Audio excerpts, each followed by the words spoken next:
Yep. Yes, sir. All right, mic check, mic check. Let me turn up this mic over here just a little bit more. Mic check, mic check, mic check, mic check. Yes, sir. Okay. Yeah. Yeah. Yeah. All right. Yeah, it seemed like it's pretty clear. It seemed like it's damn clear, as a matter of fact. All right. I bet. Well then, shit, we just gonna have to let Buddy come in when he come in. You know what I mean? But for now, let's do it here. We in this thing, right? We in this thing. All right. All right. Let's get it.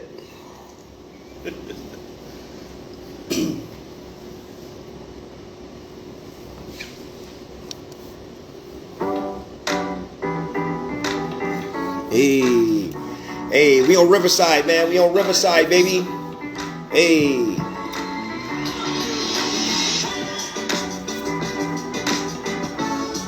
Hey.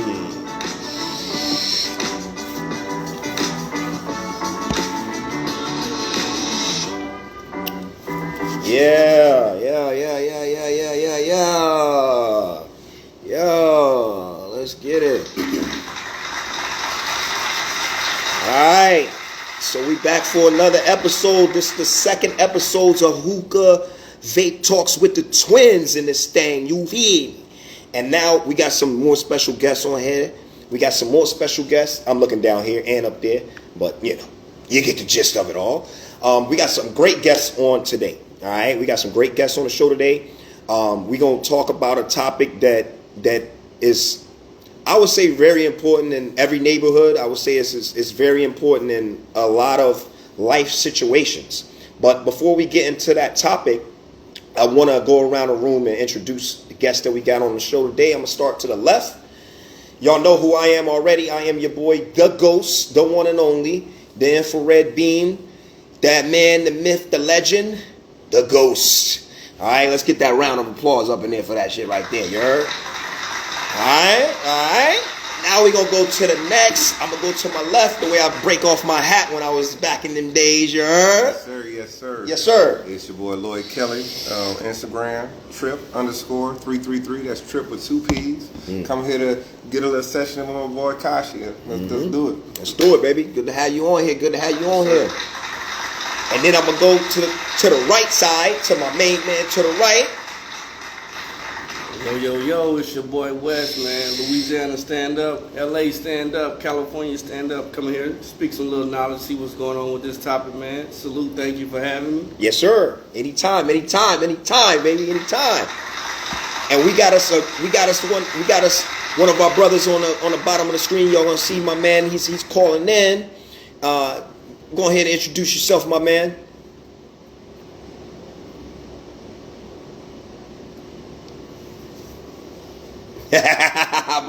my man. Listen, it's an honor. Oh, shout out to my man over here. Y'all don't see him on the camera right here. Come hop in the camera real quick, bro. Come hop in the camera real quick. Go ahead and show him what's that. Man, let's go. We in this thing, you heard? D-Town. Hey, D-Town in this thing, baby. Let's go.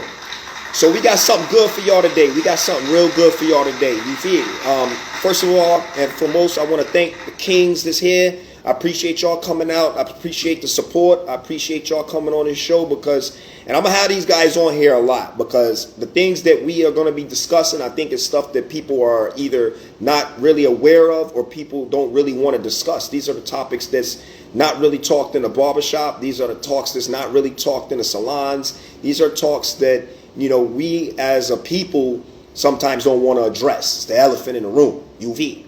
And shout out to Twin, of course. She couldn't be here. She's on her birthday vacation out in Mexico. But Twin, what up with you? We miss you. We going to see you when you get back. She'll be back on the next episode, so y'all will be able to see her as well.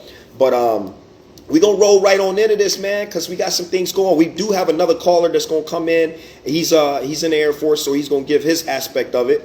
But without further ado, let's jump into this thing, man. Sure, let's get it. You know, so the question is this, guys. Does growing up in a single parent home with only a mother raising you, does that affect the masculinity of a man? Does that affect him as a boy growing up in a house? Let me paint the picture for the audience out there. For houses that, this means the boy has grown up in this house and he only has a mother. He don't have a father that's there consistently. And that means either he could be in and out, like in my case. He could be not there at all. But, you know, what happens to that boy? Does he end up losing masculinity as he grows? Does he end up seeking masculinity traits from another male, i.e., street life, street gangs, you know, military, Boy Scouts? Where does he get this masculinity from? Or does he have it in him? Is he born with it? Let's talk about it, baby. Who want to pick it up first? I want to pick it up first. I mean, I can speak into it. You know, I'll jump right into it. Yeah. So first of all, let me just break down my background to begin with, man. Yes. So I was born in like Louisiana. All right. My dad is a truck driver. My mom was hopping around job to job, right? So she's originally from California. So my dad, although sometimes he would provide financially, he wasn't really in there. It was me, my mom, and my 3 sisters. All right. So and my grandma lived right down the street. So this is all I had to deal with. And so when we start talking about masculinity, do I think that as a man growing up in that environment that you lose masculinity? I don't think so. Right? I think it is all about the character of the dude. You know what I'm saying? Some of the traits that the mother may put up on him. Because, you know, a lot of times we say mother can't raise men. It's been happening all through time. The thing is just how that man chooses to embrace the lack of a father. And so that's heavy right there. That's heavy. And what's different from now, what we was talking about before the camera came on, was like what's different now with these younger kids as opposed to then. We've all heard the term that, you know, it takes a village to raise a child. Yeah. You know? So even though my mom was out doing whatever she needed to do to provide for us, those streets, that neighborhood, that village was there to help raise me. So it taught me a lot of things. So, and I had uncles, of course, you know, they step in from time to time, but I really think that village is what helped mold me, and it ain't let me go astray. You know, I ain't never been arrested. You know, I seen a lot of things. I probably could have been down a lot of different rabbit holes, but you know, I think my mama there was like really just showing me that, hey, she got to work ethic, she can do whatever thing. And I knew for me that I need to do whatever I need to do to make sure that, you know, she wasn't looking like a fool in her efforts trying to raise me. So let me ask you this then, brother.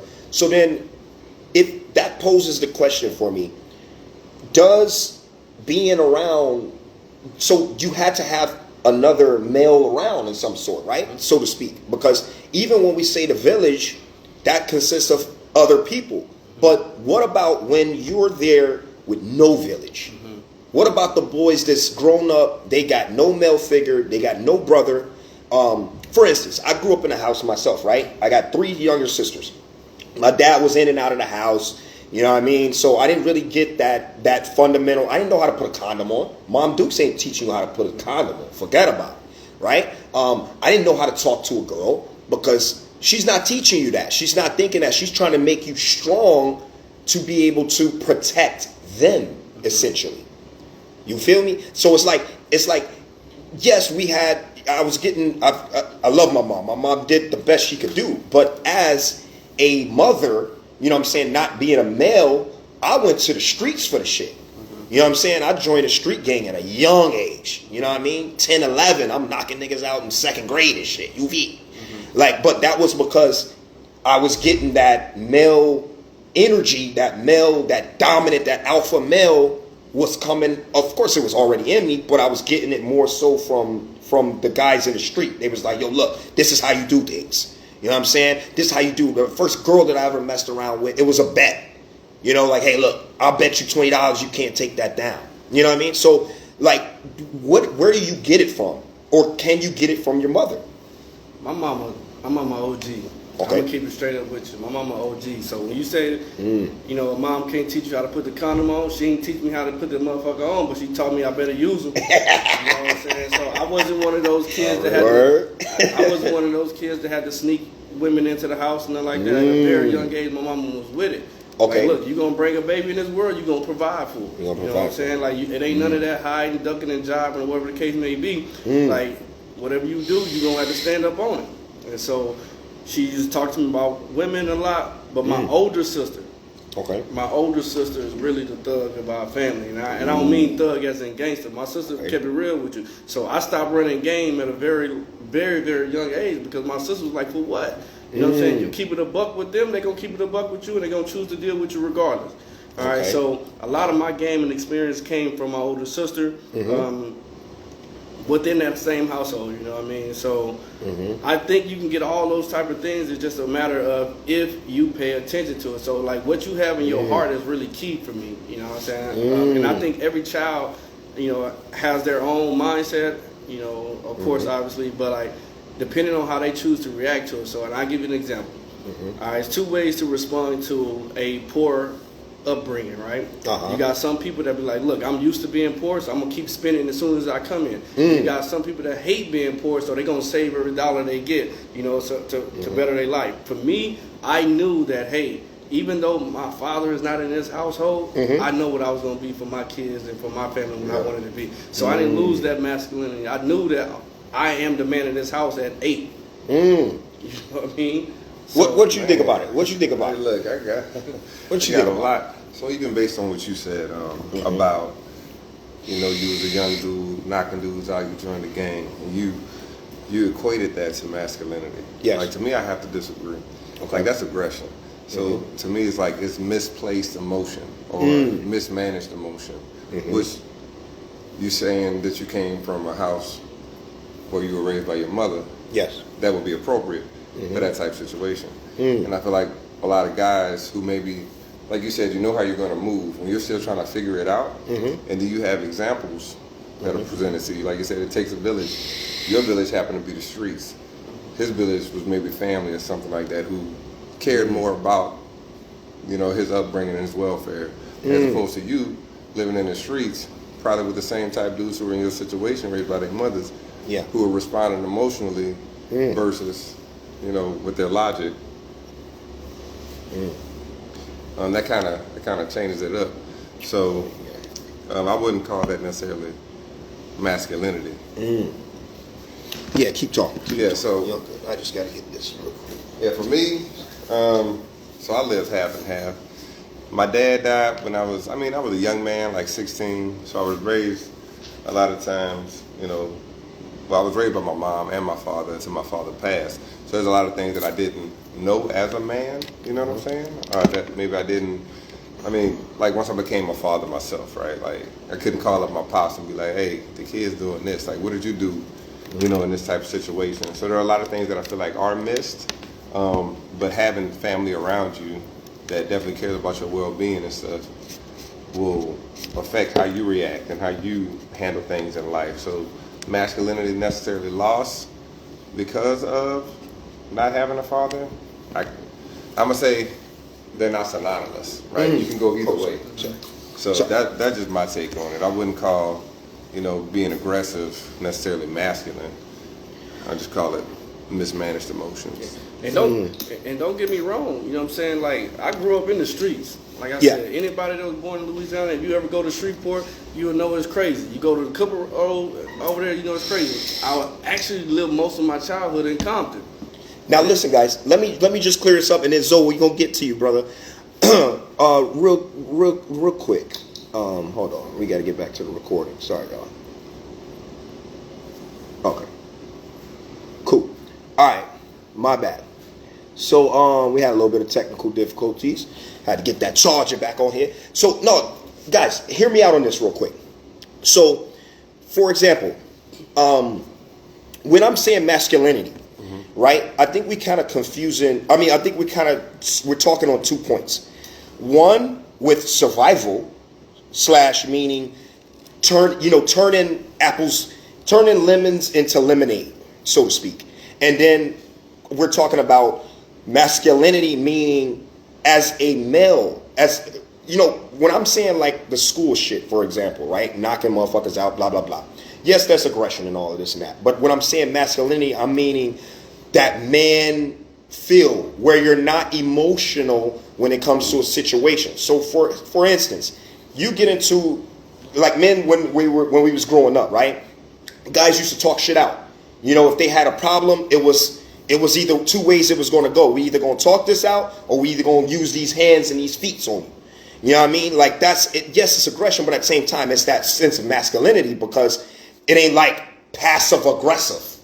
Right. What I notice is, like, what I'm saying is, growing up in that household, who is going to give you the techniques? Because your mom can only be masculine to a certain extent, right? Because every mom is not made. Some moms are real passive, right? They not even going. They scary, you know. They kind of get, you know, they're timid, you know. What about where are you going to get those masculinity traits? But let's start with, what do y'all call masculinity? What do y'all call masculinity? What's masculine to you? That's a more better question. That's a good question. You want to let your man's answer? He ain't said nothing yet. Oh, Zoe, where you at? You still on? Oh, Zoe is preventing recording. Oh, Zoe, he gotta refresh his page. I mean, but I can answer the question in the meantime. You know, for me, you know, masculinity is, you know, that protector. All right. Mm-hmm. So when What's the actual definition of masculinity? I'm glad it you was said. really vague. It just said attributes, like pretty much characteristics or qualities of a man. Of a man or boys. This is interesting. This is what I'm bringing y'all back it to. doesn't really. So you got to get it from, in the definition of masculinity, you got to get it from a man or a boy. What is it saying? No, I agree 100%. Right? So okay, if from my end, from my point of view, I'm pro. You got to get that masculinity of somewhere else other than from a woman. That's kind of like the opposite, right? Like a man. How does a man teach a woman how to be a woman? Exactly. How does a man teach a woman how to be feminine? Exactly. Would it be based on the qualities that we've seen other women It's gonna have to be. have? Gotta be. But can as a man, like if I've dealt with a lot of women, be like, hey, no, baby girl, you need to do like this because this is appropriate for a woman. No, based on what not at all. What I would want to see in a woman. You know what I'm saying? Yes, but and exactly. So that then turns into a personal preference type of deal. But when you're talking about masculinity, you're thinking alpha male. Yeah. Masculinity for me is alpha male. Go get it by any means necessary. When you're talking beta male, you're talking more of a female approach to things, right? Most women are not wanting to comfort. Well, I mean, yes, they do. and that kind of is maybe the differential of it, because a lot of times women they're going to lash out with the confrontation more because they're a little bit more confrontational, right? Whereas a guy, a true alpha male, he gonna assess the situation and know when to assert aggression and know when to kind of let that shit slide, right? But with a woman, she gonna, not trying to offend no women out there, but a woman's gonna be confrontational, man. Like, look at in the grocery store, you might bump her back. You bump her on ass, she'll turn around and get on your ass, right? Your Mom Dukes is different when you're with your mom and your dad, because your mom might get pissed off and she won't want to whoop that ass. Your dad might just give you that look, right? Me as a father, I got my 2 younger daughters, so when they do some shit, I give them a look and they know. They know, cut that bullshit out. But they mom, on the other hand, they gonna terrorize her ass. Cause the mom gonna get emotional. She don't know what to do. She calling me, what do I do? She won't do this, she won't do that. I'm like, yo, look, sit her down and talk to her. You know what I mean? Like, tell her the shit ain't right. But that's what I'm saying about the masculinity. And in the definition, it says it's about, you can get it from a boy or a man, which is why I was saying when I was talking about the street shit, I mean, I'm not saying that you can't, that makes you more street than the next man who maybe didn't grow up with a father in the house, or didn't join a street gang, or didn't do none of that shit. What I'm saying more as, that's where you're getting it from. Because even with the definition, you got to get it from a boy or a man, right? So like, that's where you're going, even if it's Boy Scouts, military. I learned a lot of shit about being a man in the military, because I had like first sergeants and shit, brothers back then, right? So where do you get that masculinity? You said you had got it from your sister, right? I got it from my sister, but like when you start talking about like how to be a man over life, I played sports all my life. Oh, there we go. One thing we didn't really think about. Yes, so sports, the coaches. Yeah, sports helped guide me a lot when it came to those decisions and stuff like that. Because I'm telling you, the streets, the games, they was knocking at my door. They was knocking at my door every single day. Yes. Right? So it wasn't no if you was affiliated or not. It's more so when you gonna get caught in a situation, right? So everybody's affiliated with a gang in California. If you black or Latino, right? So for me, sports probably did that. But like I said, when it came to actually shaping my mind to how I wanted to look further in life, my sister had a big part of that for sure. You know? I like that. And you found dudes, I'm assuming, or they found you. Right. Who you could pick up certain qualities from. And that's why I think, like you said, as far as the village goes, having a dad in the house, I think, is very important. Yeah. You know what I'm saying? Because I don't think that a woman could teach a man how to be a man. Like, that's just not happening. But you have to have that type of energy around you. And whether it's, like you said, your sister telling you, you know what I'm saying, to behave in a certain type of way, or is you have a model of that behavior in a man, you know, and you take a little I think that would be more effective. But you take from people like being a supervisor or having supervisors, shitty supervisors, good supervisors. You take the good things and you learn from the bad things, and you decide how you want to move based on what you see and what you experience. So, but I think it puts you at a disadvantage by not having a good man in the household, because now it's going to take you longer to catch back up, in my opinion, right? Because like I said, for me, my dad died at 16. I'm damn near an adult, you know what I'm saying? But moving into adulthood and being a husband and being a father, I'm divorced. But but moving into those different types of aspects of life, it would have been nice to have my dad there that could have leaned on and asked those questions. Of course. Zoe, what do you think, Zoe? What you think, man? Masculinity, can a boy achieve masculinity with only the mom being in the house? Where does he get his masculinity through his mom? Can that be done? Or do we have to go elsewhere for it? So so there's a few things with this. So one thing is, in the black community, we're mostly raised off of. Let me see if I can turn you up, brother. We can't hear you. Try and talk again. Let me see if I can hear you. Okay, we can't really hear you on this end, brother, but okay.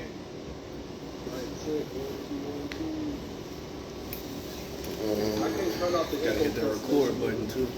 Yeah, it's recording on his end. Yeah, because he's recording. Can I stop the recording? On my end, yeah, because my P4 had turned off. I forgot to plug in a power source. So can you guys hear me now? Now we can hear you better. Yeah. All right, so I think this is like multi-layered real talk. Because first off, I just don't believe a woman can raise a man. When the boy becomes 13 years old, he's stronger than most women that are around him. Let's get up there. A woman can't control a young boy. What happens is a lot of us were brought up by our mothers. We saw how she dealt with things. And how she dealt with things was direct. You know what I'm saying? She took things.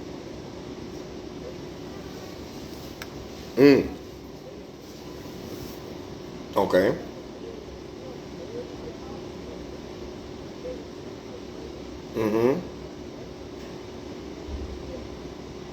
Okay.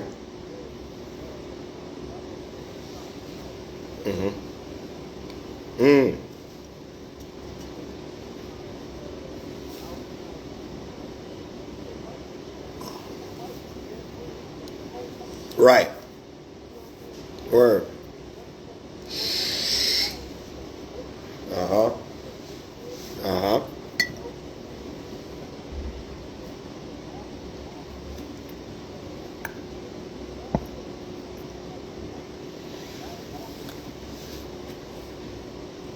Yes.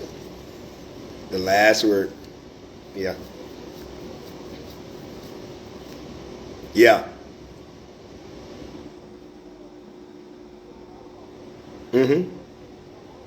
Yeah.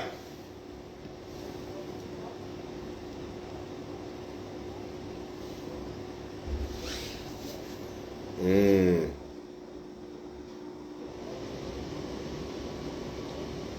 Mm-hmm.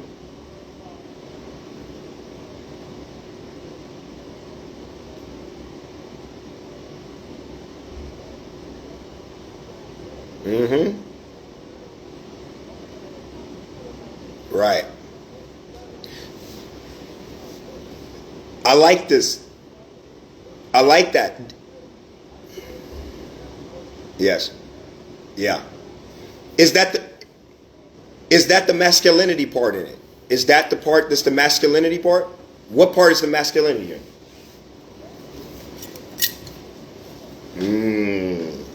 So like what I was saying, that's what I was trying to say earlier, but I wasn't you hit it on a nail. Like that's what I was trying to explain, like more so it's that the masculinity part, the part of not having that father around or that male figure, that's like the survival mode.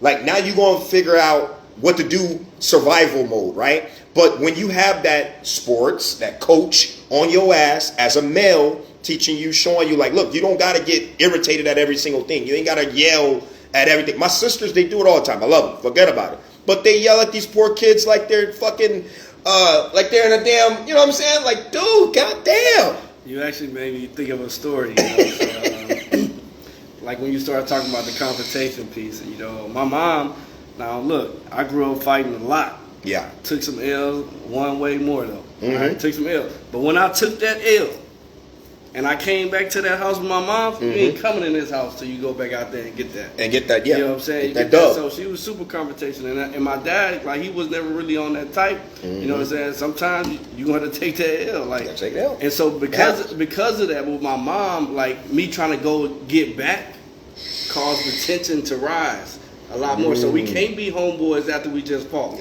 Yes. All right? So it's a little bit different. So now, instead Yeah. of us using these hands, you start seeing people picking up these sticks now. Yeah. So I can kind of see that too, you know. Yeah. Plus, people got tired of taking L's and stuff. So And social media For sure. big on that too, because you used to get your ass whooped and nobody knew about the shit.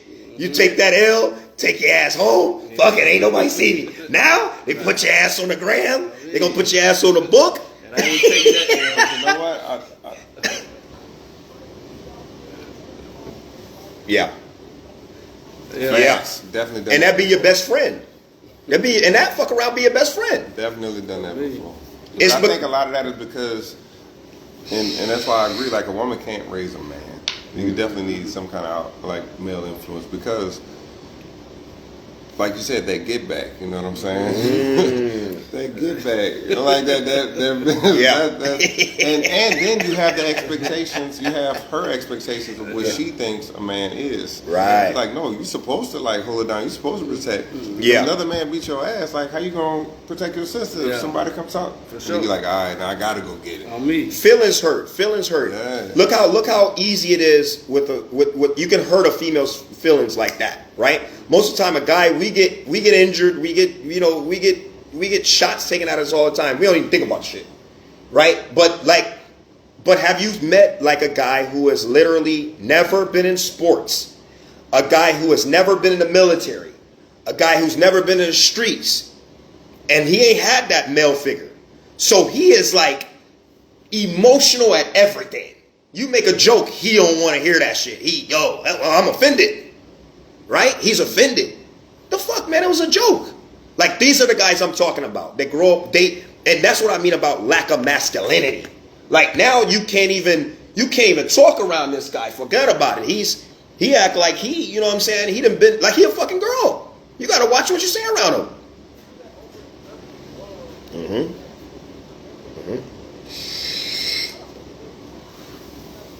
Shout out for that. Yeah. Hey. We gotta give him a round of applause for that. We gotta give him a round of applause. We love y'all, women. We love y'all. We're not trying to put y'all down. All right, don't cancel us already. Don't cancel us.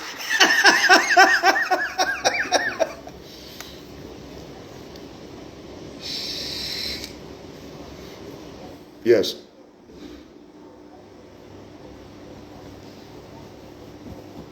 Ooh.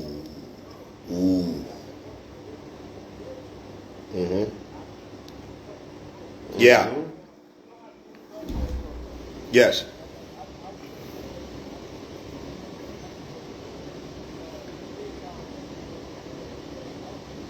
Mm. Mm-hmm. Mm-hmm. Mm.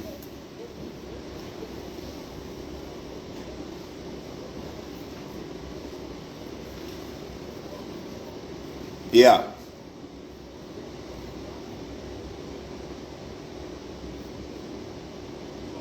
Mm. Mm.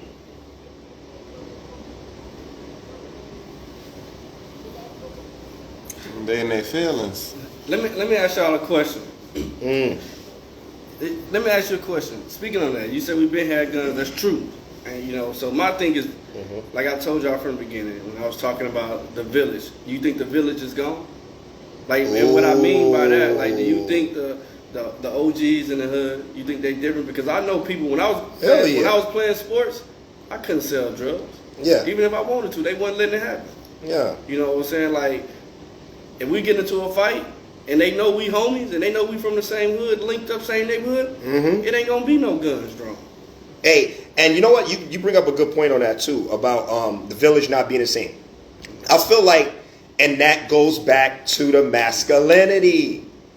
Even looking at the gangster part of it, right? Like, who are these young guys looking up to? They ain't got nobody that's a male that they looking up to, because the males is in the jail. The OGs, they locked up, the real OGs. I ain't talking about. And then here's the thing. Remember, the OGs that get out of jail, they got to come back and they got to pretty much go and be the underman of the youngsters out there. Because if you think about it, they've been locked up. They ain't got no bread. They ain't been making no bread. Who been making the bread? The young motherfuckers out there. And guess what? The young bulls, now they like they mom. They feel some type of way. Yeah. So when an OG come out, they not trying to restore. Yeah, they not trying to restore that connection. They like, look, oh, you ain't been around me. They bitter, like a woman.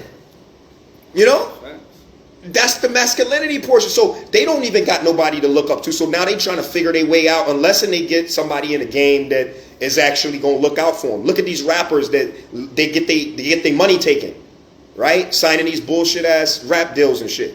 That's because they don't got no masculinity around them. They like a woman. They jumping at whatever is there. Boom. Here, you know, look at the Instagram. Look how women, you know, a lot of times they end up in a bad way. That's why I teach my daughters always that they gotta make sure they have their own. Because when you have your own, you're not dependent on nobody. You know what I mean? But I can't teach her the female traits. And that's what I'm saying about as far as the males. What can your mom really how can she guide you through these obstacles of life as a male? You know what I mean? Has to be more men around.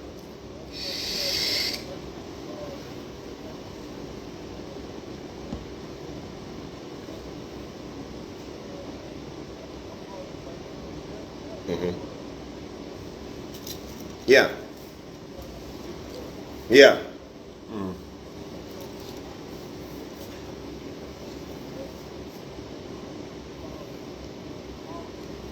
Right. So do you think it's a community thing though? Do you think it's only in the black community, or is this something that's all around the world?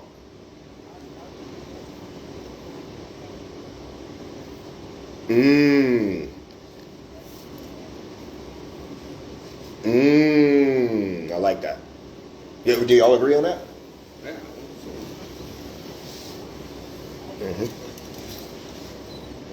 Yeah.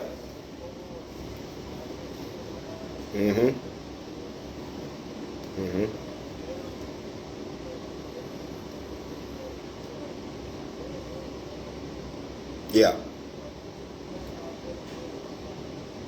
Yeah.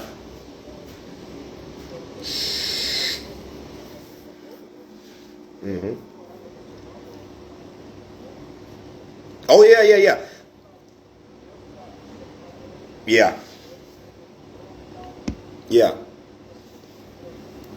Now listen, let me say this real quick too. Let me say this. Listen, women, we love y'all. Don't get it twisted. This is we love. Listen, I love my mom to death, and again, like I said, it's kind of a survival type of thing that happens in that family because the mom doesn't choose to be by herself a lot of times, right? The father just don't take the father's responsibility because, like, even in my case, my dad was, when he was alive, he had the opportunity to have me come over, you know, on the weekends or come during summer break or something, but he didn't want to do that because he had his shit going on. You know what I mean? So a lot of times the fathers are just not taking the responsibility that they're supposed to, leaving that son in the house. Now, here's another aspect of it. What about when the mom is pissed off at the father for what he's done, and now she's kind of acting out on the son because that's who she sees? Mm-hmm.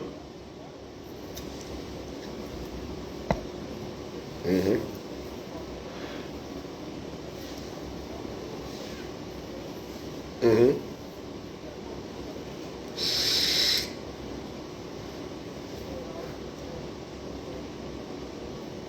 Mm-hmm. Mm. Right.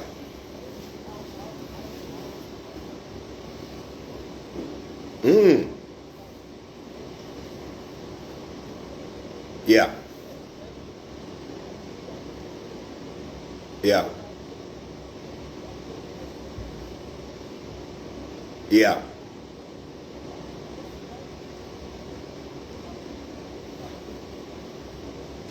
Yeah. Come on. Ooh. Yes, sir. Ooh. Mm. Yes, sir. Mm.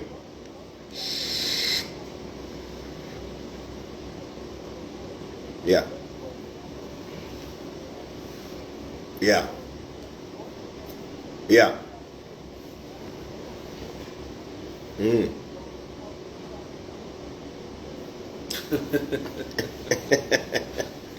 Yeah. So, but do you think, now playing devil's advocate, do you think that they could be in that type of mindset due to the fact that black men are just not handling business like they should be, since like day zero? Let's think about it. The only race in the world that's had their women abused, raped, you know, taken advantage of, has been the black man's woman.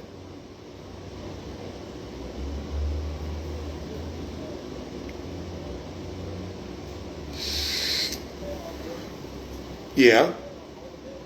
Yeah. Black men. Yes, but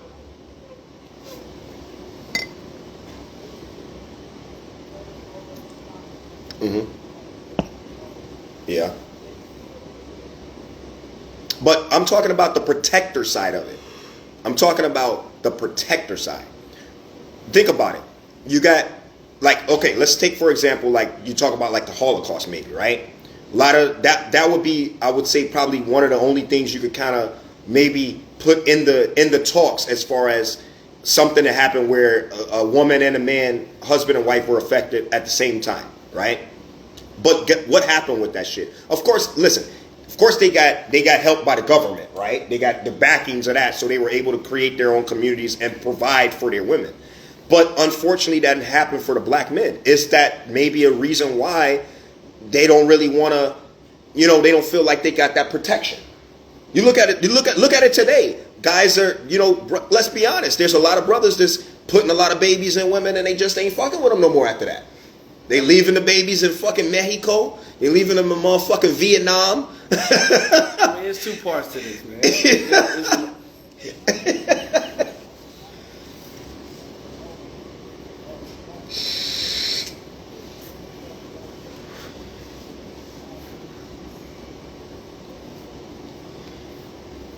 I still don't think that's the reason. Okay. Mm-hmm.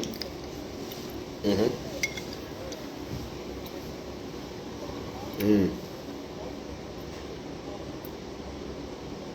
Mm. Okay. Mm-hmm.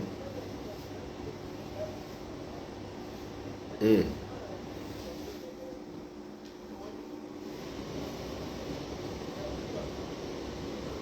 Mm-hmm. Mm. Mm-hmm.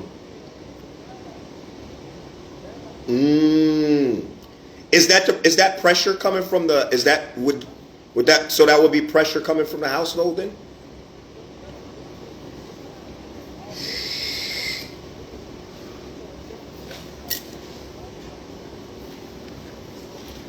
Mm. Mm-hmm. Mm.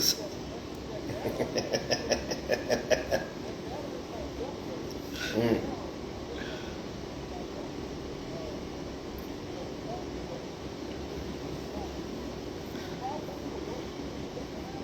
Mm.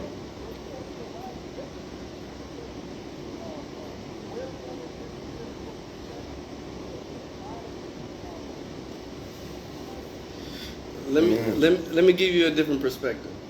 All right, because this is something that I think we still are feeling the effects from. You say black women need to get behind us. I don't think they left us, but I'm gonna tell you why. Why would they 100% get behind us when it ain't a guarantee that we're gonna be there? All right, and what I mean by that is like mass incarceration is a thing, my guy. For off rip, women outnumber men on this planet. All right, and that's in every race you want to look into. Women outnumber men, you know what I'm saying, by a significant amount. So if they don't know, and I'm specifically talking in the black community, if a woman that has something going for herself, the pool of quality men is significantly lower than any other race that you can think about. All right, I'm starting breaking down. I'm going to tell you. Let me break it down to you, bro. Damn, I should have had this on earlier. It's clear as hell now. I'm gonna break it down to you. All right, so. Hold on. Wait. Oh shit. Let's go. Let me repeat what I said so we can make sure that this is clear after the drum roll. All right, the pool of qualified black men is significantly lower in our community than any other community, and I'm going to break it down to you right now. Right? And so, black men have the lowest population of men that graduate from high school.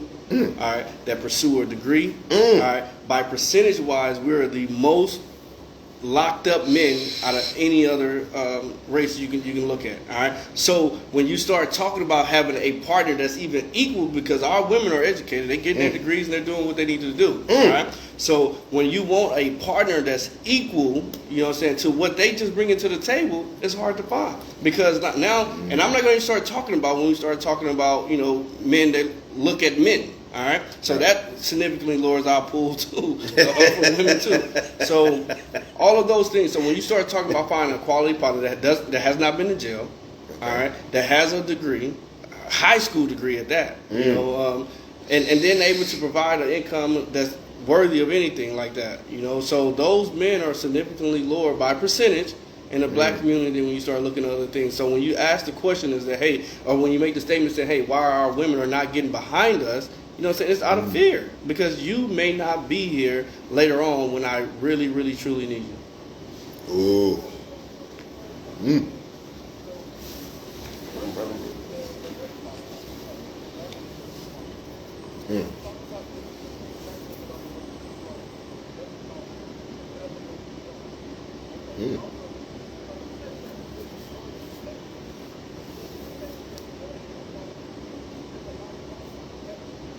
But do they prefer black women? Because that's another topic. It's another topic. The ones that are qualified, a lot of them don't even want no sister.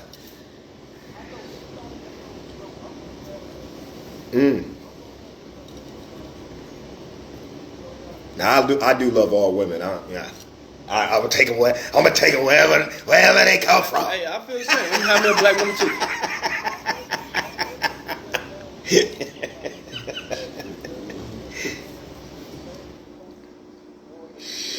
Big facts.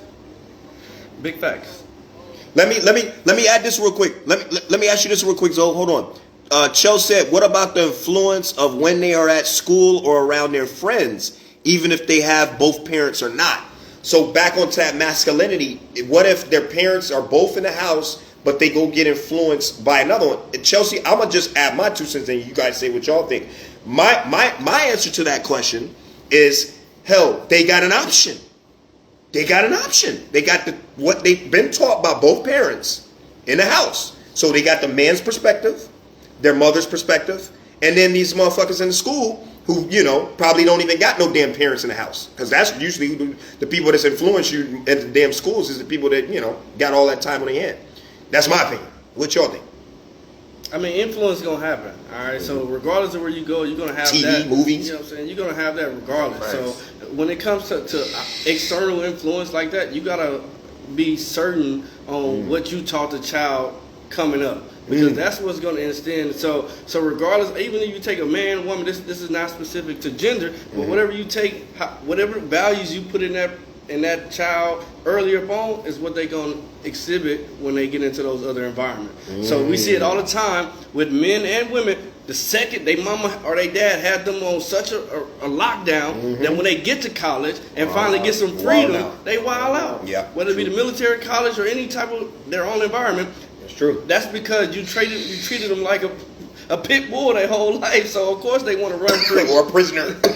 Had they ass locked up, can't go out nowhere. I think as a parent in that type of situation, you just have to trust that, or you have to hope, right, that your kid is resilient enough to to push all that other nonsense away, if that's the case. But I think it's natural, especially when you're growing up, to look at certain people, especially if you're trying to fit in and all that fun stuff. So I think kids get caught up in that a lot of the times as well.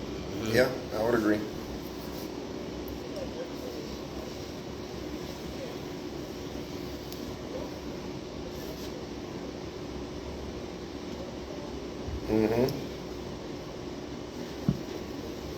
Yep.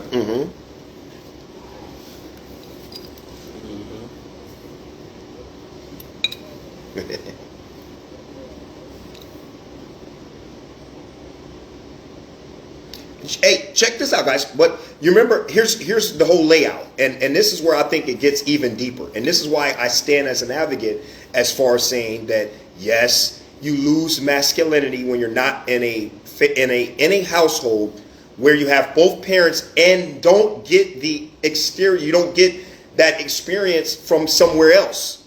Now, I'm not saying that you could, because I grew up the same way I grew up, and I'm masculine as fuck. Anybody who knows me, you know, I'm alpha fucking male.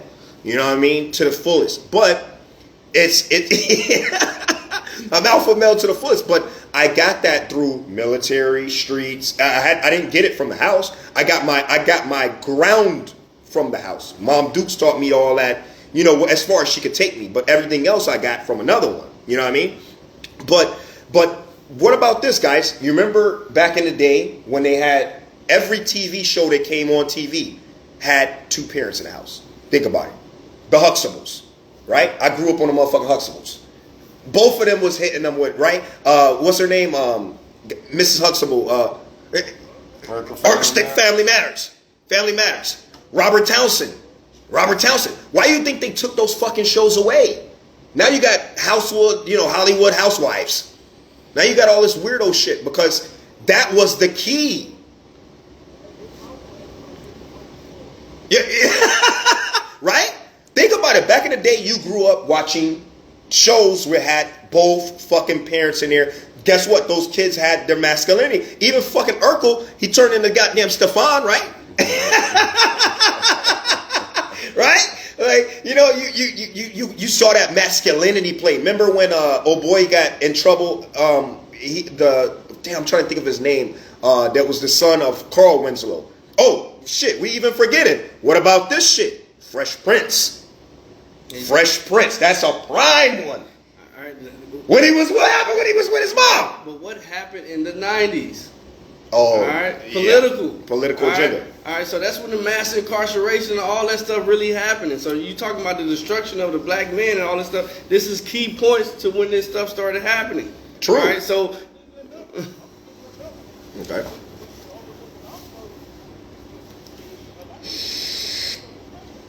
Of course.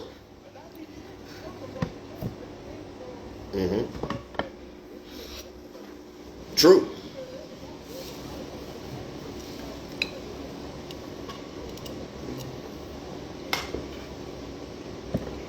Yeah.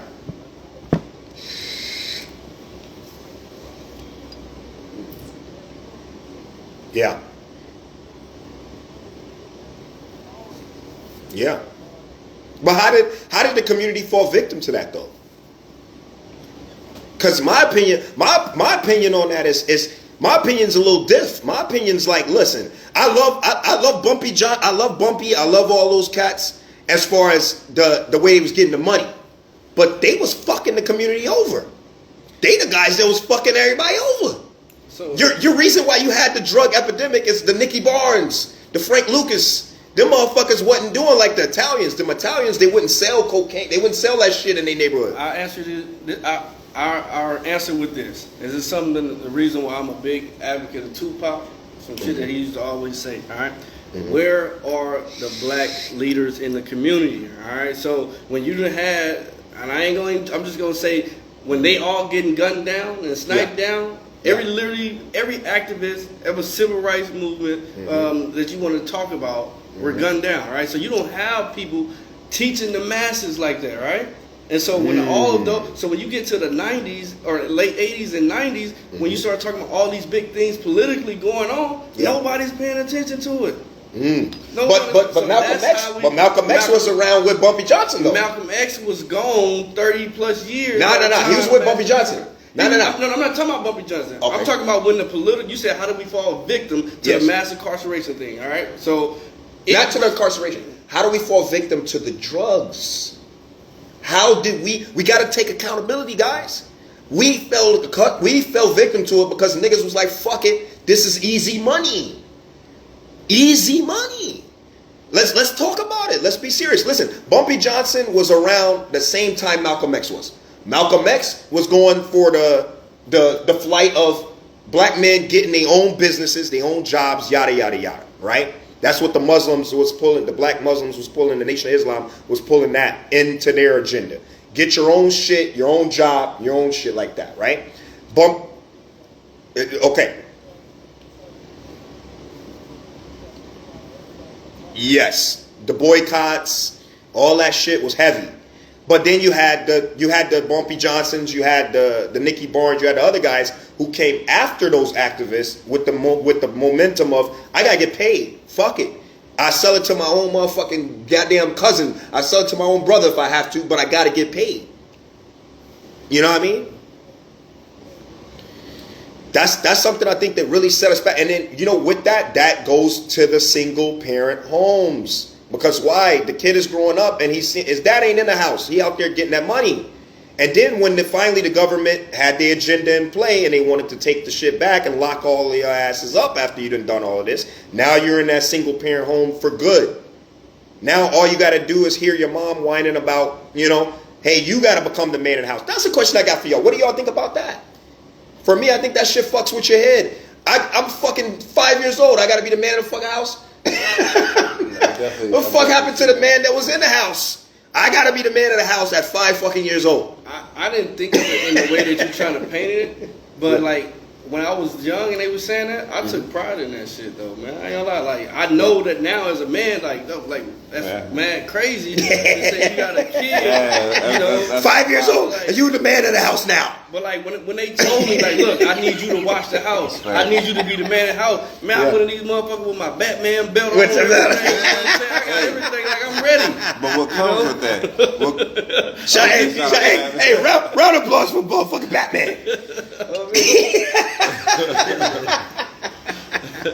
Hey, but listen. Yo, but Batman had a father though. He did. Batman was in the house with his goddamn pops. And guess what happened when Batman's pops got popped? Alfred was in that motherfucker. I'm trying to explain that you gotta get that manly masculinity from somewhere other than your mother. Yeah, because I was thinking, just to kind of piggyback what we said earlier. So 5 years old, you're getting told you're the man of the house. So now you have expectations levied on you, right? As a young man, you getting where I'm coming. As a young man, so now you think, oh well, I already know I need to be hard. You know what I'm saying? So I can't let nobody check me. And if they do, I might have to pull it. You know what I'm saying? Like just to protect My family. Another false You know sense of what I'm saying? masculinity. Yeah. Another false sense of masculinity. We're taught that masculinity, you kind of adapt the masculinity as far as aggression. I think you said it, right? Or somebody who you said it about aggression. We confuse those two a lot. Exactly. You know what I'm saying? And that's why I want to talk to y'all about. I want to ask y'all about what do you feel about these young kids these days? And see, I'm a devil's advocate. I play devil's advocate. I feel like the kids are fucked up. Not because of them, they're fucked up because of the guys not taking responsibility. Listen to this. You got we're contractors, right? We're contractors. What young person, when you go home, like for me, for example, when I go back to Chicago, when I go home, people can vouch for this when I go home. They know. All right? When I go home, I'm talking to young motherfuckers trying to get them on the right path. Yep. And you cannot lead them without having a real example. A motherfucker if you're broke, you can't tell a person how to get money. Yeah. Because that's what happens in the hood. Right. You got bum motherfuckers coming up talking to these young kids who's slinging that shit, getting that money, and they're coming up telling them, hey, this is not the way you should do it. Well, what the fuck, man? You in a Honda Civic, bro. You on a bus token. You ain't even on a Honda Civic. You on a bus token. Fuck are you gonna tell me? You know what I mean? So I think the men have to take accountability, man. Go back and grab some of these young motherfuckers when you got your money right, legally, and show them, look, this is the way. That's why I got a lot of motherfuckers on Instagram. These young kids, they're like, yo, hey, they see that we're doing it legally. So now they have motivation to do something that way. You know what I mean? Opposed to going out selling drugs and shit. That was the fucked up part on us. Nicky Barnes, all the niggas was showing the platform. Look, this is the platform. Go get your money this way. You know what I mean? That's what fucked us up. Yes, the government have an agenda all the time. But niggas got to take responsibility at one point.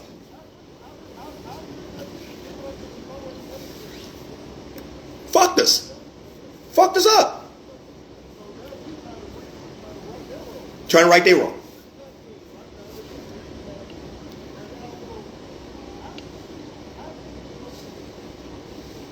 Yeah. Yeah. Yeah. Already. Yeah. No doubt. Same as you. Same as you.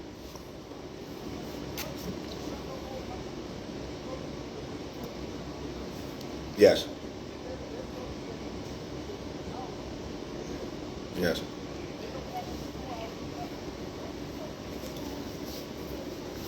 Terrible.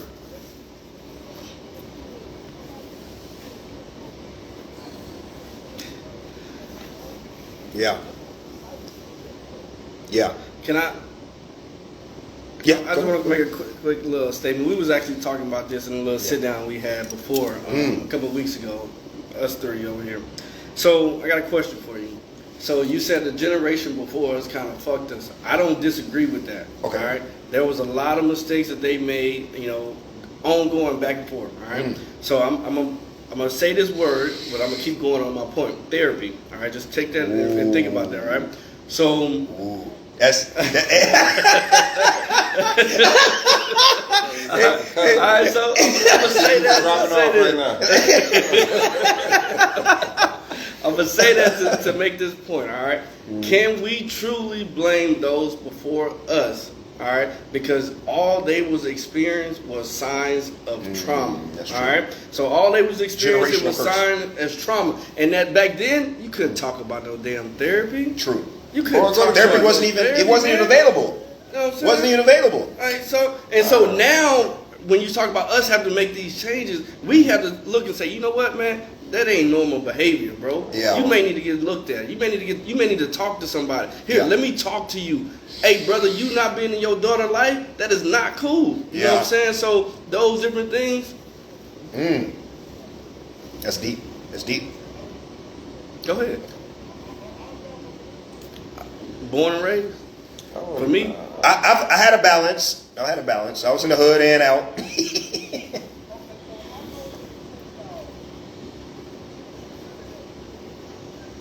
26 for me. Man, still not going.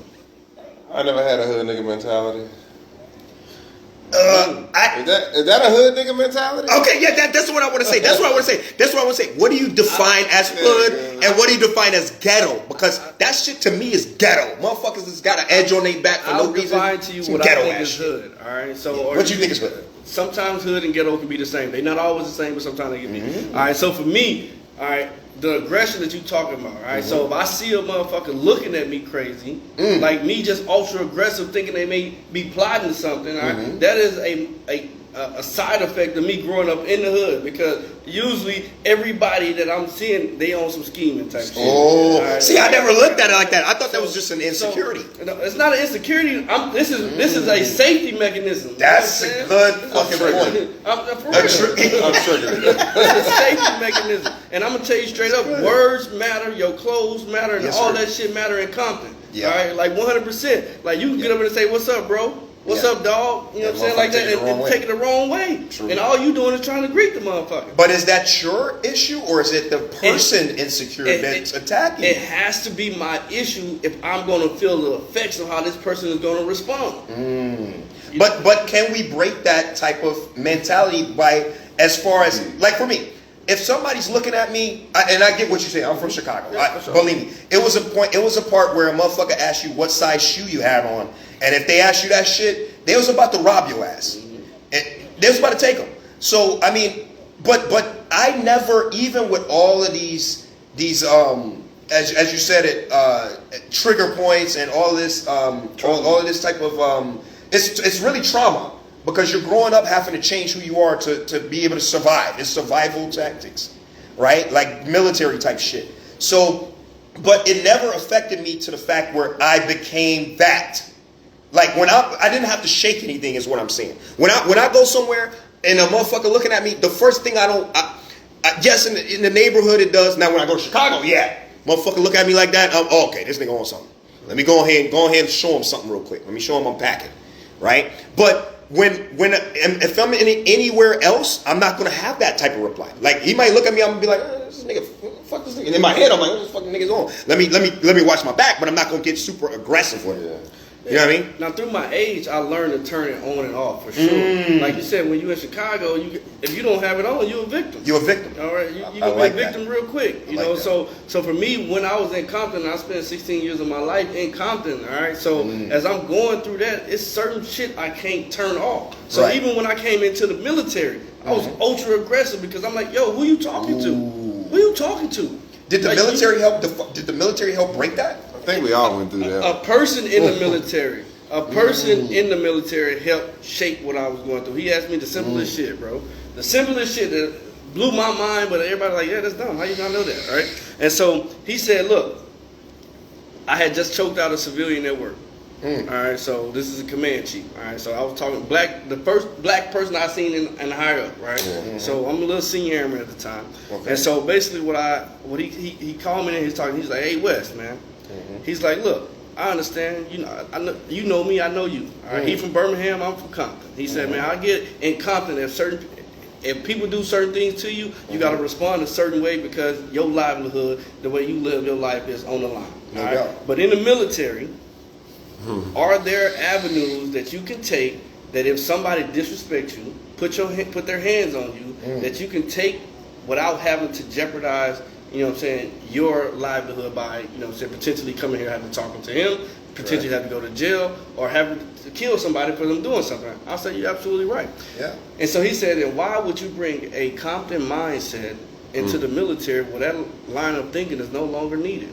And it just blew my mind. It blew my mind, bro. I was like, when in Rome, man. Yeah. But I got a question for you on this one though. What about this, guys? Is that something that we should not have or keep? Because think about it. Have y'all been deployed before? Has anybody here been deployed? So you remember back in the day, 2000. So I've been on 5 deployments, right? I was on 3 combat ones and I was on 2 regular ones, right? And in 2000, back in the day, I want to say 2005, 2006, right? IED explosives came up. Niggas was getting fucked up.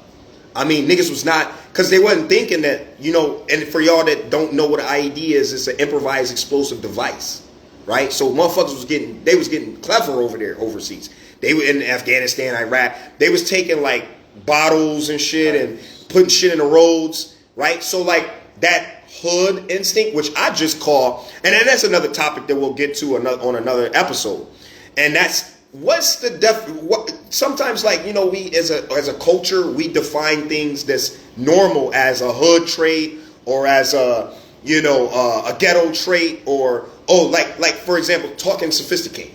If you know how to talk, you sound white. You sound white. Talking white. If you can pronunciate your fucking words, you talking white. Yes, The fuck did this come from? And it didn't come from white motherfuckers. It came from the culture. Yeah. It was niggas telling you, yo, you sound white. Like when you apply for a job, you putting your white voice on. No, I'm putting on a motherfucking intelligent voice so I can get the fucking job. I can't talk to the nigga like I know him. Got a code switch.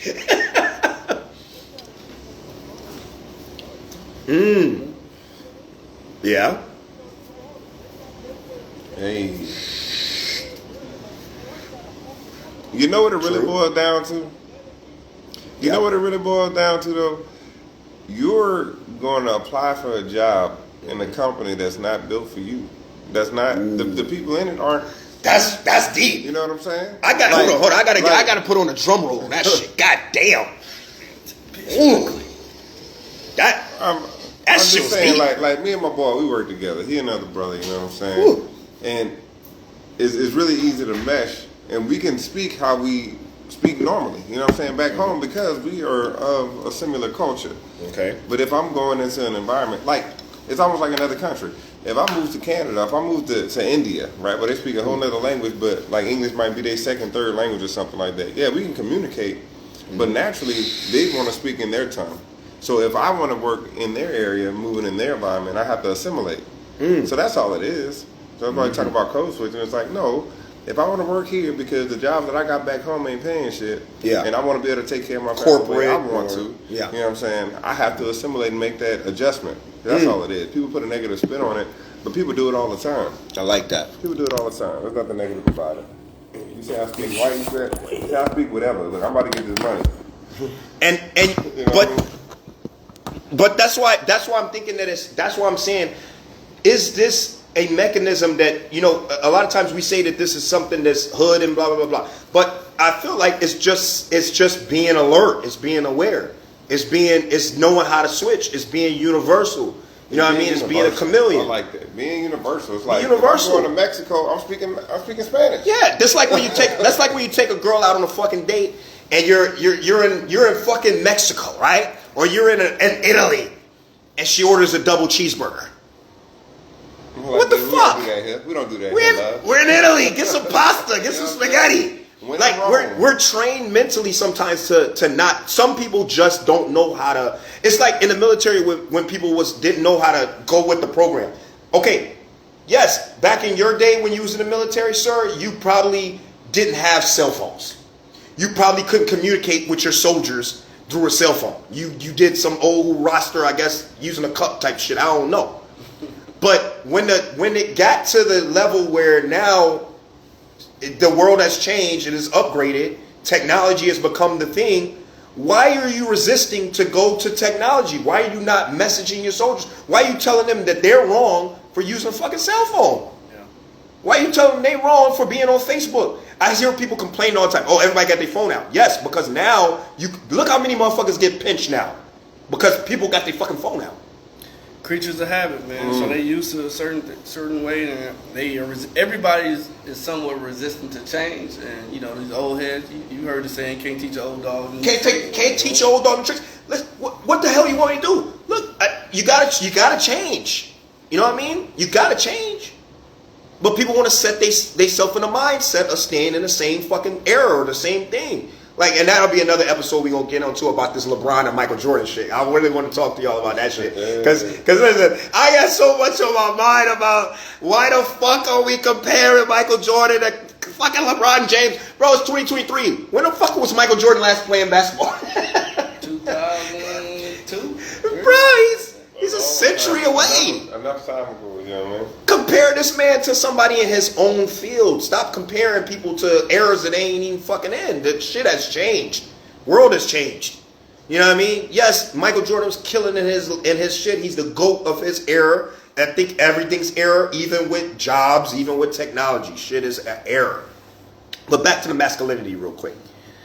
So what do we came up with? We've came up with that you do need to get masculinity through another source of a male figure, or can you get it in a single parent home with your mom? No knock at the moms, by the way. Y'all doing y'all thing. We love you. But can you teach us masculinity is my question.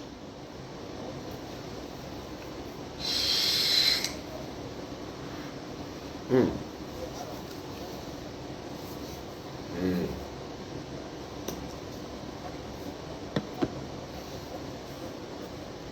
Mm-hmm. Mm.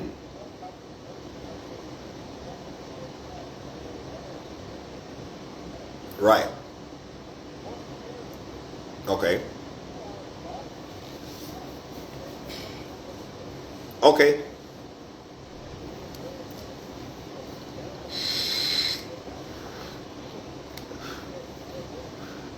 So why they call that a dad voice? Can be done. Yes.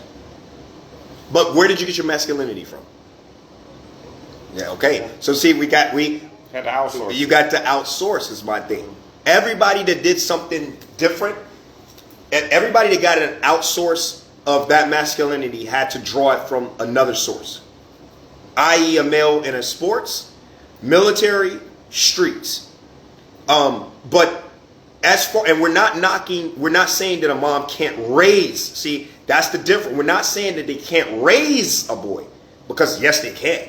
And they can raise good men. You know what I'm saying? But the masculinity part, which gives me this other question I want to ask y'all. What do y'all feel as far as the younger generation of boys or men that are now men? What do y'all feel as though is the cause of them being so confrontational with guns, with gun violence, and not hand-to-hand combat anymore? That's culture, man. That's just culture. All this rap music glorifies all that nonsense. I mean, you're going from 80s to 90s where you got the drugs, you got the mafias. Yeah, you got all of this. So it's all just, it's perpetuating itself. It's self-perpetuating, especially with the music. I'm like, this music, they're not really rapping about shit. But I gotta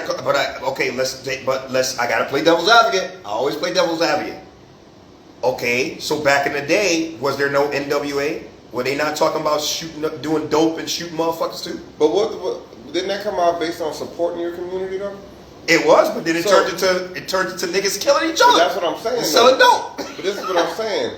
Like, so you start off like even with the Black Panthers and stuff. You didn't necessarily glorify violence, but you let motherfuckers know, like, we don't want to go this route, but we can't take it. Fuck with us, we will go this route. Yes. So that as far as like defending your territory, defending your people and stuff like that.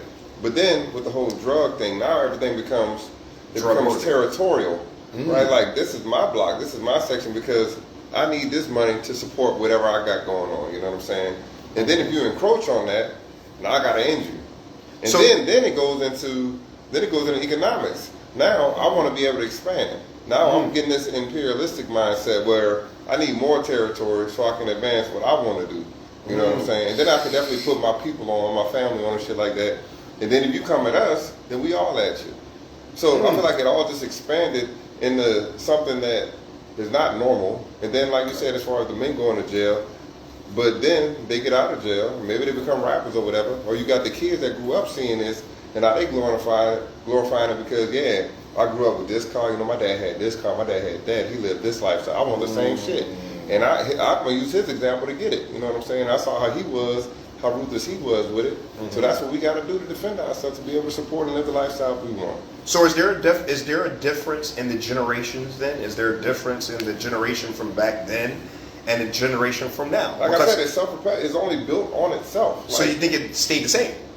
No, I think it got worse. Or it got worse. So what's the cause for the kids these days utilizing weapons, utilizing aggression, opposed to talking it out or hitting up their man? Yo, look, I got a problem with you. One more. I feel like it's an offshoot, right?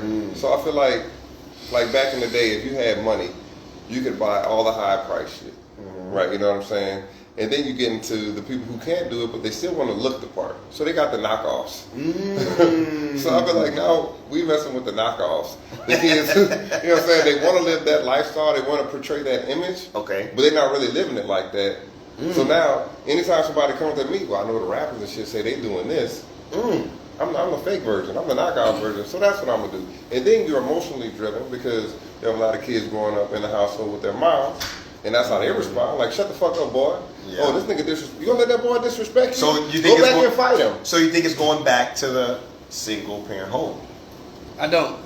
Okay, let me hear your take. Because I got an interesting take on this too. But I'm saying it's a culture. No, I agree with what you're saying. Yeah. Okay. I agree with what you're saying. I'm gonna put it in one word that explains everything you just said. Status. All right. So, and what I mean by that is that because the rappers are glorifying, I just shot this nigga dead. I just popped a perk. I done did whatever. I done crashed out. Right. I done bought this Bentley. I done did all this other stuff like that. Right. Yeah. For a status, even if they don't have it.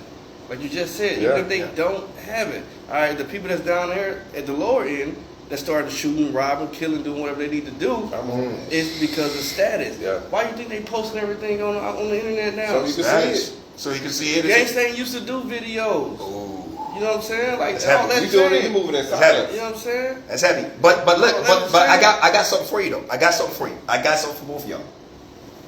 What about this though? I got you with the status.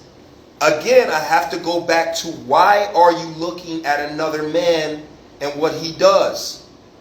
What's missing?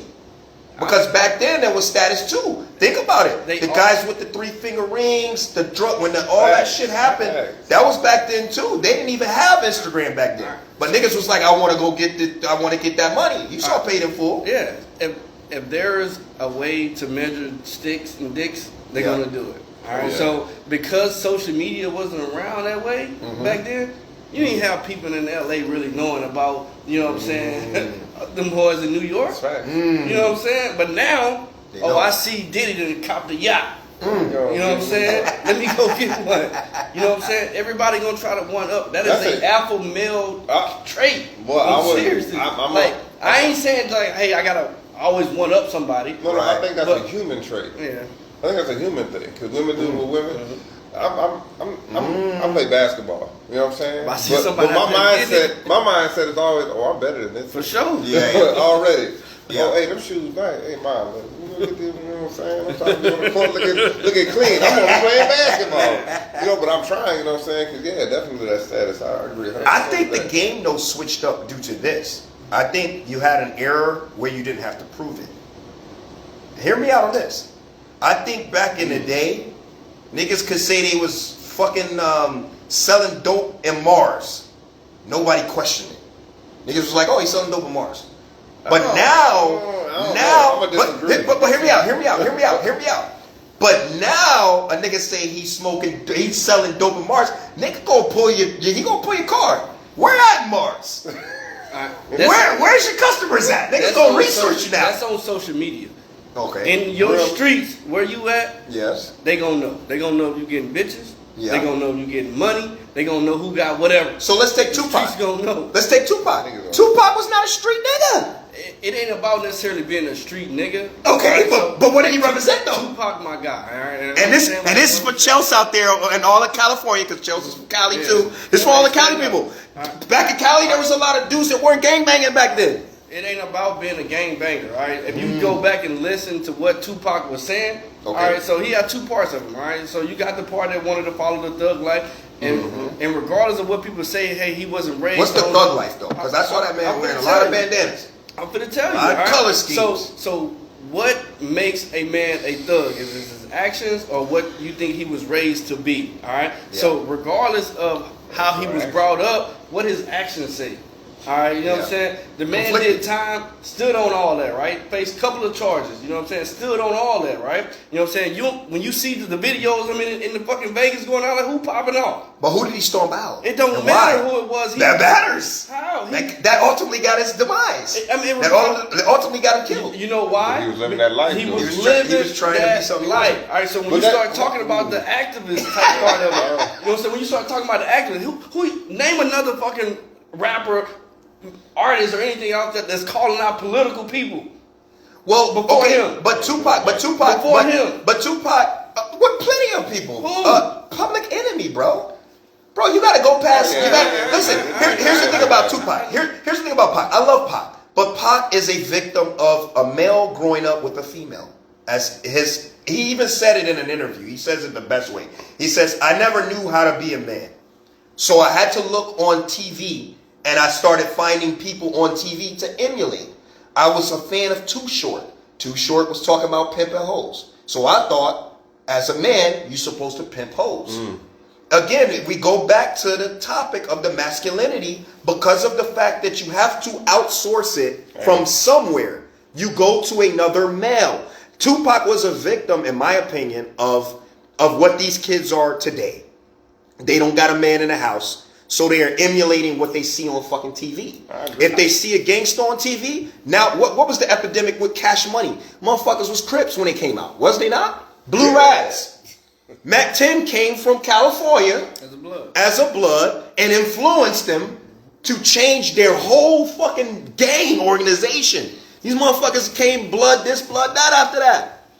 It's about not having that strong source of a male in the house. Remember, Tupac grew up with a Black Panther background, but none of those men was in his house. His mom was a goddamn dope fiend at one point. Rest in peace. Listen, no disrespect to Pac. I love the man. I love his mom. Afina Shakur, love it. But listen, he says it in his music. Says his mom was a dope fiend.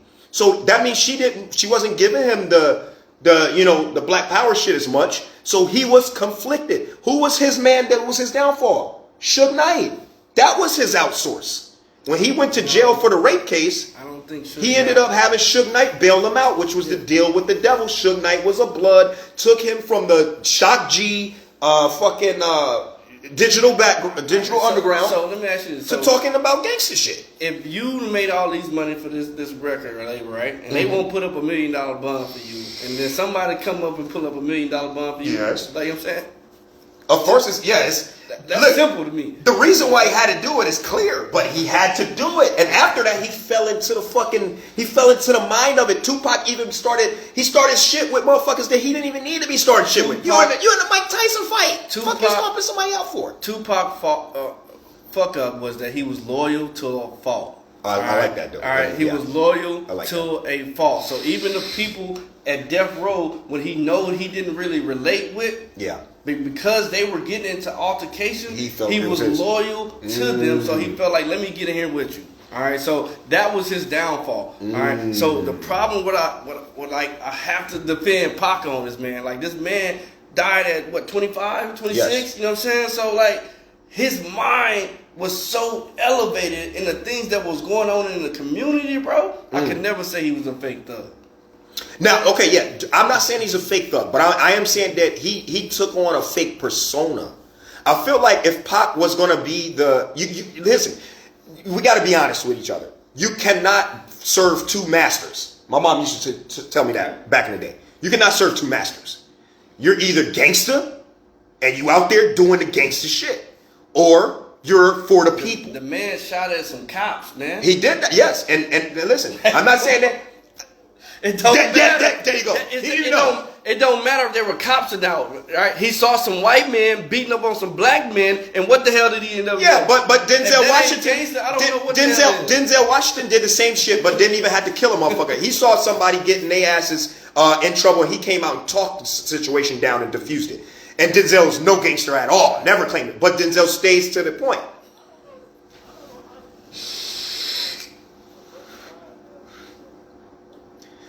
No. You can. No, you can. You can. No, you can. You can. Here's the thing. This is what I'm talking about. Aggression. This is what I'm talking about. Manly figures, masculinity. Denzel pulled up to the scene. They was fucking up a nigga. Cops was fucking up a nigga, right? He pulls up to the scene. He asks the officers what's going on. He automatically, of course, the police are aggressive, right? But he's talking to them. He talks to the kid, the guy that's getting fucked up, and he tells him, hey, look, I got you, gives him some pointers on what to do, woo, woo, woo, ends up just using the situation. Pac got out and just shot the motherfuckers. I don't think that's a lack of masculinity. I don't think that's a lack of masculinity. They could have ended up life in jail if they weren't fucking. You're talking about if this man was a gangster or not. Yeah, but that's not gangster. That's just good for the people. That's what the Black Panthers was doing all day. Black Panthers was shooting down motherfuckers when they fucking around. Black Panthers was already dismantled in this time, man. But that's what he learned from. I get it. That's where he's learned from. But Yeah. if that's not gangster, I don't know what the hell is. But he wasn't. That's not what Tupac was standing for. Just that he was on the gangster shit. Nobody stands for one thing. Why not? I don't think nobody in this. You have to if you really want to make an impact. Pac made an impact because people. I mean, listen. Pac is a poet. He's a great artist. But as far as what did he leave monumentally, if he would have stayed on the track, like what you're saying, if he would have stayed serving the master of I'm uplifting the people, he would have did some better damage. A lot of motherfuckers want to be Pac and want to be reckless. Pac was reckless, man. I'm not denying that. That motherfucker went to New York looking for shit. Look at the award shows. That nigga was the head honcho of that West Coast, East Coast shit. Again, the conversation started by you saying that Pac was not a gangster or a thug. Yes. All the things that you are describing, my brother, is gangster? I don't know what the hell it is. I don't know what I wouldn't say it's gangster though. I would say what he's doing is he's serving the people. He's a man of the people. Like when Pac is on his shit, he on his shit. But when he was on his gangster shit, because it's all about what you define as gangster. I'm talking about real gangster shit. He stomped out that guy off some gangster shit. He didn't stomp him out because that dude disrespected the people. He did it because there was some gang related shit up in that. That Pac was rolling around on some gang shit, bro. Pac wasn't a shot. gang member. He was affiliated with the gang. Which I was telling you is that you have to be affiliated with a gang if you living in LA. Why? It's just how it is. Why? All right, because if you're black and Latino, they're gonna automatically place you with a gang to begin Not with. when you're rich. You ain't gotta do that shit. You get the fuck out of there. Not when you're rich. You can move the fuck out of LA or wherever the fuck you doing all that Facts. shit. You being Pac was still on that hard hitted aggression because he was shit. loyal to a fault. Now that I agree, 100%. but why was he loyal to him? Because he didn't have that. That was his backing. That was his masculinity. Suge Knight's a masculine motherfucker. The man just paid $1 million to get you out of jail. That's true. You gotta pay the tab. You gotta pay the tab. That's true. You gotta pay the tab. You gotta pay. Hey, Chelsea said you got some truth. You're hitting some licks. I know. And listen, these kings here, they got great. This is why I had to assemble this because we all got different views. We all from different areas. We all got a different perspective. But at the end of the day, we all know and we have a truth in what we believe is the truth. And it all comes back to the same shit. I agree with my man, 100%. You have to do that when you're in that situation. But if you're a masculine motherfucker, I mean, you know how to play the game. A little bit, I would feel. But at that time, he was fucking with an extra masculine nigga. Suge Knight ain't finna let you just be he bonds you out and you just do music. Mm-hmm. But Dre showed you the ultimate masculinity. Dre is and I think that's the problem in our culture. We don't uplift the motherfuckers that really be on that shit.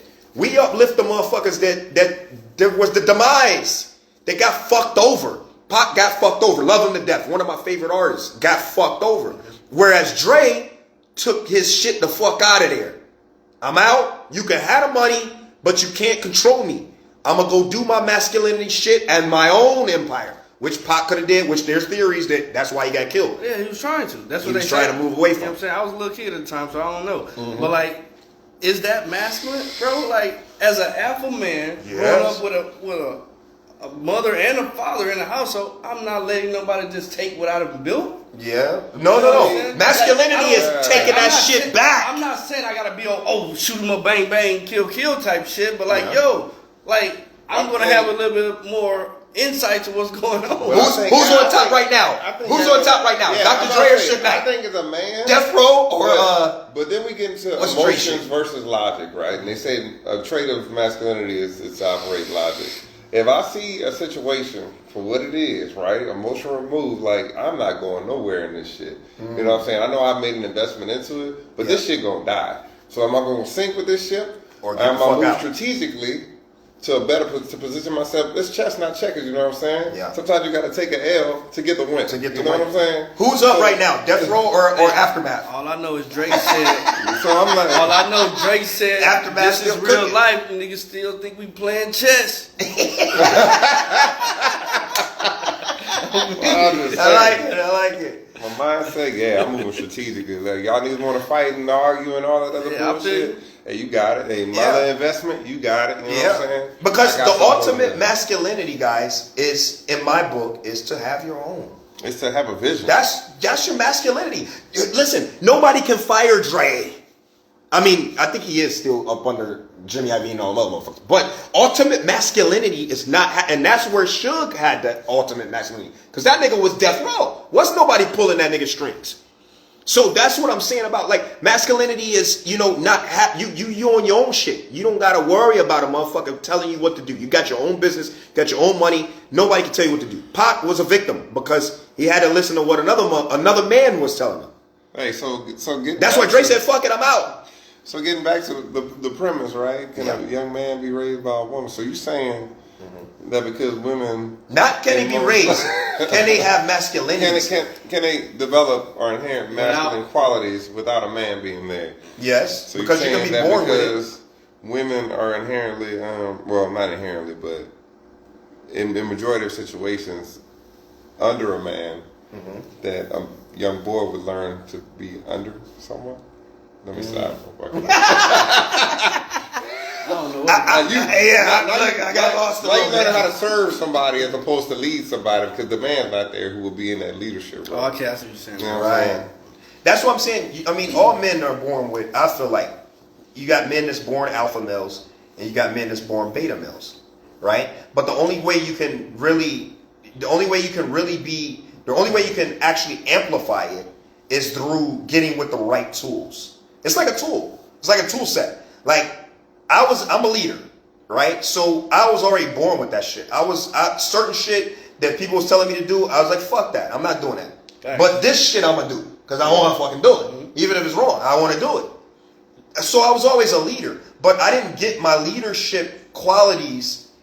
I didn't get the highest value of them until I met a retired first sergeant in JROTC when I was 16.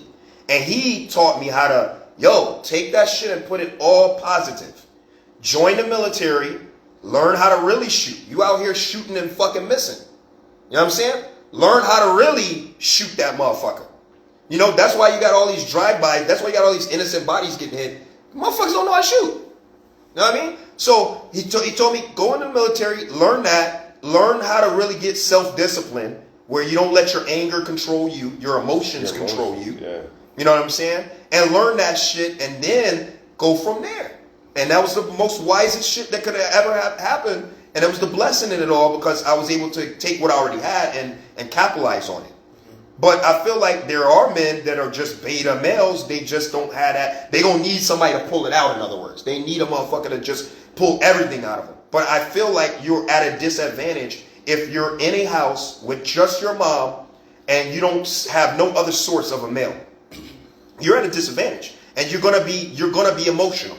You're gonna have all the traits of your mom because she's been complaining to you about all the shit going on and you've been soaking it up. You know what I mean? That's like abusive motherfuckers, right? You see like dudes that's watch their mom get beat. You know what I'm saying? Watch her get dogged out. And then they turn around and do the same shit. You know what I'm saying? They beat up on their wives or beat up on their girlfriends. Like it's something that you're taking from what you saw and you gotta have an outsource. I feel like. I feel like that's you gotta the have only an thing you outsource. know. You know what I'm saying? Yeah, you gotta have another option. Yeah. You gotta have that yin and yang. Gotta have the yin and yang. balance. Listen, gentlemen, it's been a pleasure. We've been going on this thing for a long time. I don't even know what we on 2 hours by now. Yo, but listen, it's been a minute, but listen, this is something that had to be discussed, and we got a lot more juicy topics coming up. We definitely got to do this again. Every week we're gonna drop something hot for y'all. We want to discuss a lot of shit that's going on in the community. I want to tackle when Twin gets back. I want to tackle our black women, and this is gonna be sticky. I like sticky shit though. Are black women born and raised to be unsubmissive? Not submissive. It's going to get some people riled up. Not submissive. Are they born to be submissive or non-submissive? Because I know my sisters was always taught, look, you don't need no nigga for shit. You can get your ass out there and get it. Does that affect the relationship when they do get with a male? When they get with a man? Yeah. Do they now feel like I gotta be in charge because this is all I know? I'm not saying it's their fault, but this is all this is how they've been raised. This is what they know. So women, we on y'all asses next. We got on the men, we on y'all asses next.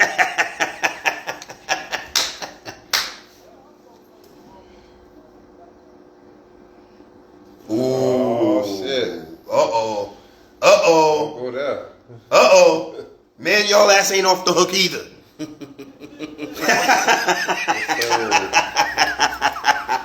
Hey man, listen.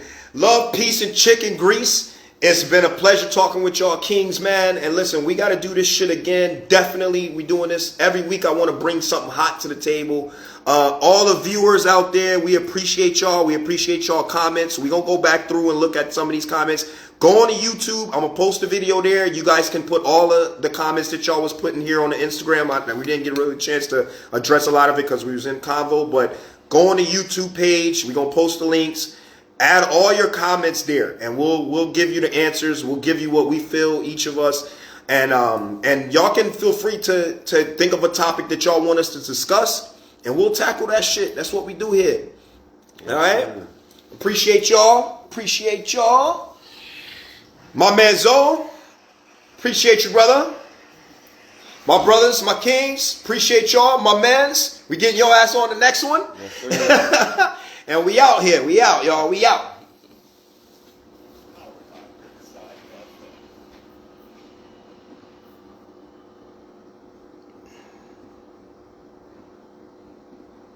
Yeah. Yeah, man. That was, damn. How long was that shit? Oh, it wasn't that long. Oh, well, he got a recording. This one's 41. Yeah, he got a recording too. Because, see, this one was 41 minutes. It was good. I think a few things y'all like missed though was like the emotional aspect of it. Was that what you trying to tell me? Was you trying to point something? When I looked at your phone, finally, your ass keep covering it up. I know. Yeah, the emotional aspect. So like just you know, does yes sir. You can still be a masculine man